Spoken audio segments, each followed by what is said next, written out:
क्या आपने कभी सोचा है कि एक मासूम सी गुड़िया जो किसी के खेलने की साथी होती है, कभी इंसानों से भी ज़्यादा खतरनाक हो सकती है। क्या आपने सुना है उस गुड़िया की कहानी, जिसका हर एक हिलने डुलने में मौत की आहट होती है। यह एक ऐसी कहानी है न जो सिर्फ आपके रोंगटे खड़ी कर देगी, बल्कि आपकी सोच को भी हिला कर रख देगी। यह कहानी एक छोटे से गांव की है, जो जंगलों के बीच बसा हुआ था। इस गांव में एक अद्भुत और डरावनी गुड़िया का नाम था, जिसका नाम मायरा था। यह गुड़िया किसी बच्चे का खेल खेलने के लिए नहीं थी, बल्कि यह किसी और ही उद्देश्य के लिए बनाई गई थी। इसका चेहरा मासूम था, लेकिन आंखों में ऐसा डर था जो किसी के भी दिल को थाम सकता था।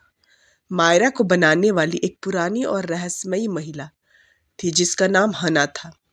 हना के बारे में गांव वालों ने कई तरह की कहानियां सुन रखी थी।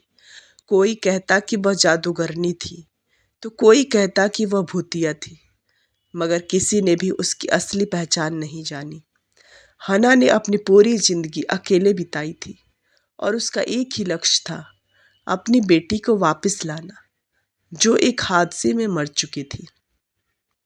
हना ने अपनी बेटी को जीवित करने के लिए कई रहस्यमयी कृत्य किए, और अंततः उसने एक गुड़िया बनाई जो अपनी माँ की आत्मा को अपने भीतर समाहित कर सके।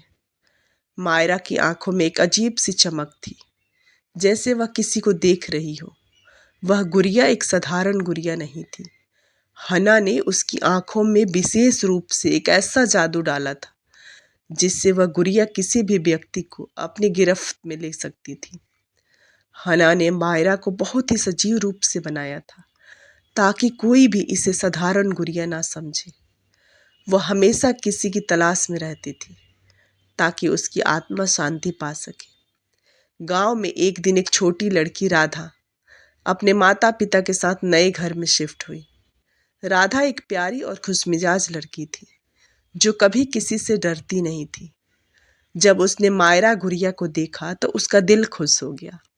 वह इसे अपनी साथी मानकर खेलने लगी, लेकिन धीरे धीरे उसे एहसास होने लगा कि यह गुड़िया साधारण नहीं थी।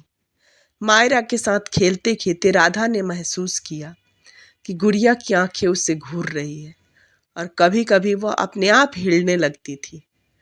राधा ने अपनी माँ से इस बारे में बात की, लेकिन उसकी माँ ने इसे एक बच्ची की कल्पना मान लिया। हालांकि राधा के लिए मायरा अब एक रहस्यमयी और खतरनाक गुड़िया बन चुकी थी। एक रात जब राधा अपने कमरे में सो रही थी, उसने मायरा को अपने बिस्तर के पास खड़ा पाया। वह डर के बजाय सिर्फ हैरान रह गई। तभी गुड़िया के मुंह से एक सर्द, खौफनाक आवाज आई, तुम मुझे नहीं जानती हो, लेकिन मैं तुम्हें अपनी आत्मा दे सकती हूँ। यह शब्द राधा के दिलों में गहरे तक घर कर गए। राधा ने मायरा को उस रात कमरे से बाहर फेंक दिया, लेकिन अगली सुबह गुड़िया फिर उसी जगह पर थी। यह दृश्य उसके लिए और भी डरावना था। राधा ने गांव के पुराने लोगों से इस गुड़िया के बारे में सुना, और पता चला कि मायरा एक शापित गुड़िया थी, जिसे हना ने अपने बच्चे की आत्मा को लौटाने के लिए बनाई थी। हना की आत्मा अब मायरा में बसी हुई थी, और वह किसी निर्दोष व्यक्ति की आत्मा को लेने के लिए हमेशा तैयार रहती थी। राधा ने इस शाप से छुटकारा पाने के लिए बहुत से उपाय किए, लेकिन मायरा उसे कभी नहीं छोड़ती थी। वह हमेशा उसका पीछा करती, रातों को जाग कर उसकी चीखें सुनाई देती।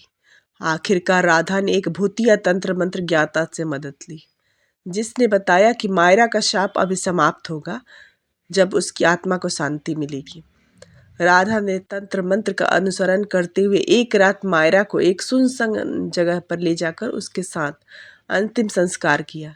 जैसे ही उसने गुड़िया को जलाया, उसके शरीर से एक काले धुएं की लकीर बाहर आई, और मायरा की आत्मा शांति को प्राप्त हुई।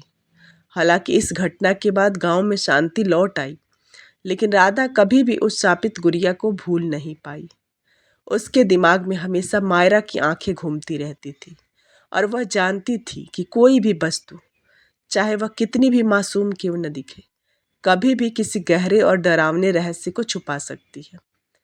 यह कहानी हमें यह सिखाती है कि कभी भी किसी चीज़ को हल्के में नहीं लेना चाहिए, क्योंकि क्या पता क्या छुपा हो उसके भीतर।